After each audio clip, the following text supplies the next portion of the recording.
Ken, I wanted to talk about the 28 pages redacted from the commission report that they did about 9/11. With Saudi and all that? Yes, exactly. Yeah, I just see that as a complete diversion. It's obvious. So the Saudis are more preferential fall guys and sacrificial lambs.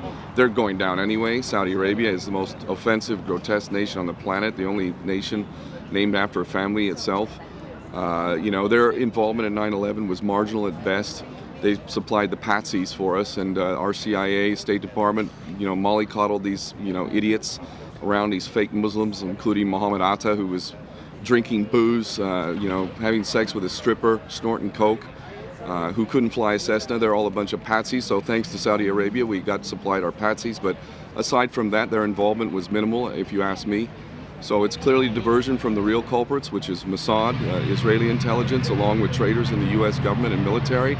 That's the writing is on the wall. It's in public record right now. If we had a legitimate investigation, we'd be arresting some of these dual nationals for shipping these Israelis who were arrested on the day, caught with explosives, who failed lie detector tests, who were admitted to, as we all know, the dancing Israelis. We know that they were admitted to actually having foreknowledge of the event because they were sent to that location to film the event. So why are we looking at the Saudis and not looking at the Israelis? It's a diversion. It's obvious to me, and it's all one big show. What do you think about right now the political environment with the presidents and the election and stuff like that? What do you think is going on? I don't know it's a charade, but I just want to know what you think about it. Well, I mean, importantly, Donald Trump is the phenomenon of people around the world of seeking anything but the same old cardboard cutout prostitutes we know as politicians. Anything they see is not that, they'll take it. This is happening all over, and because people around the Western world, around the world, are getting sick and tired of these prostitutes who lie to us every 4 years or 5 years or whatever. So anything they perceive to be outside of that, they'll choose it. So Donald Trump is catering to that section of the American public, and we see this in England as well. Jeremy Corbyn, somebody who was unelectable according to the officials. The reason why he's been chosen as the leader of the equivalent of the Democratic Party in the UK, the Labour Party, the major party, the biggest party, a man who has been completely opposed to the policies of catering to Israel, who's been against every war. The people voted for him because they did not see him as another cardboard cutout, just lying, saying whatever they're meant to say, and then just voting differently. This phenomenon, it's a good step. It's a good step that people are sick and tired of the same old prostitutes. But the fact that we're being manipulated into picking an egomaniac in this country, that you should be automatically disqualified, quite frankly, if you're an egomaniac. In a better world, you would be automatically disqualified. We need people of honor, integrity, who care about people genuinely, who are not so drunk on themselves, that they just openly brag about how great they are and so on and so forth. But, we're moving in the right direction at least. At least we're starting to identify that the political system is nothing but a bunch of prostitutes who work for the bankers. That's who they work for. They lie to us every election cycle, and when they get into office, they just do the opposite of what they said they would do. We see this in Greece with the Syriza party, total anti-austerity. And what did they do once they got in? They completely reversed themselves and went right down that path of austerity. Completely betrayed the voters in Greece. In Portugal, they've just elected an anti-austerity party. We'll see. So we need to get to the next stage of being able to have accountability. If you get voted into place on a platform and you go against that platform, you make excuses, you say, oh, I had to make a tough decision or whatever that bullshit is, we need to say, you're out. You're out. We need to have a mechanism in place. Say you did not represent the will of the people. You were voted. I actually had a law, I thought that would change everything. If you lie, get caught lying, or doing anything dubious like that you would be instantly relieved of your duties. Yes.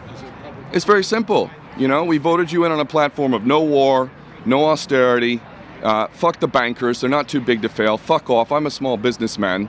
If I failed in my business, trust me, the fucking government wasn't there to help me with a handout and save my business. You're done. Every small businessman knows this. Every small business owner knows this. And yet the fucking banks, who we just bailed out to the tune of trillions, are fucking wanting more money from us. They're fucking mocking us. They really are. Mocking us big time. Who's in control? I mean, these bastards own our governments completely. So, there's ways. We have the power, but we're allowing this fraud to continue. Obviously, more of us need to be aware of that fraud and need to make a system in which we have absolute representation. We can do that. I like the idea of a law. You get voted in on a platform of anti-austerity and no more wars and taking care of things back home, because that's what we need to do. Clean our house.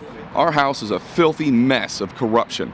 A bunch of immoral, fucking pedophilic bastards who don't give a shit about the people. Hillary Clinton, perfect example. That woman is a patent psychopath and criminal. It is so obvious. Just look into her eyes, for Christ's sake. You can see the manic. She's like the Queen of England. They try and take pictures of the Queen to make her look normal. She's a fucking nutcase. Look into the eyes. You can see it all right there. Enough of this bullshit. You know, it doesn't have to be this way. We need to get out of the mindset that politics is inherently corrupt and that we have to accept the fact that these bastards just lie to us every time they get elected. We need to get out of that. That's not acceptable. Not acceptable. And we can determine a different reality if we insist on it. What are you up to now? I have a project called World Citizen Solutions. The whole strategy has not been revealed just yet, but at the core of it is a new social contract, an agreement amongst people around the world, regardless of religion, of nationality, any of the demarcations between us. All of that shit should melt away. We as people should make an agreement to respect each other and to respect our planet. A social contract in writing that notifies our respective governments that we will no longer partake in this bullshit dog and pony show that you keep presenting us.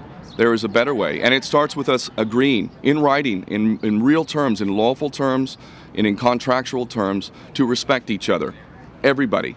No more wars of aggression, no more bullshit lies justifying some fucking war against boogeymen halfway around the world, sending American sons and daughters off to fight bullshit, illegal, immoral wars for Israel, no less, so that they can come back and commit suicide to the tune of 22 a day.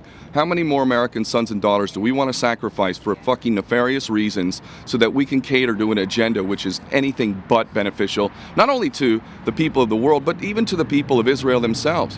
Why are we fighting wars for Israel to expand into the greater Israel project? This is ridiculous. It's insane. And it mocks every genuine American patriot. How fucking dare you call yourself a patriot while you allow these fucking traitors inside of the U.S. government? The entire government, almost without exception, is nothing but a den of traitors. Every fucking one of them has defied their oath to uphold the Constitution. We're allowing this shit? They need to be arrested. Now. Now. And until such time, there ain't no fucking American patriots in this country. Fucking A, read your goddamn Constitution. Shame on you. We need to fucking act now. Really. Enough now. Fucking. Last question. What do you know about Extortion 17? What, remind me? The 22 SEAL teams that were set up in the helicopter that were all killed. Yeah. 3 eyes in the sky were shut off. What do you know about that? Well, first off, the whole, are you kidding me? Osama bin Laden was killed in Pakistan, all these years later, and then we disposed of the body at sea because we respect Islam so fucking much. I mean, anybody who bought that shit, which, by the way, that coincided with Obama's birth certificate being released. There was no accident there.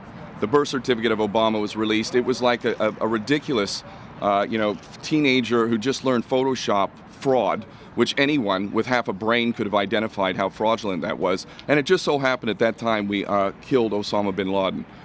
So it was a major distraction from a very important matter. The fact that the U.S. president was not born in this country, is not eligible to be president. That was all revealed in the fucking birth certificate. And coincidentally, that week, we killed Osama bin Laden.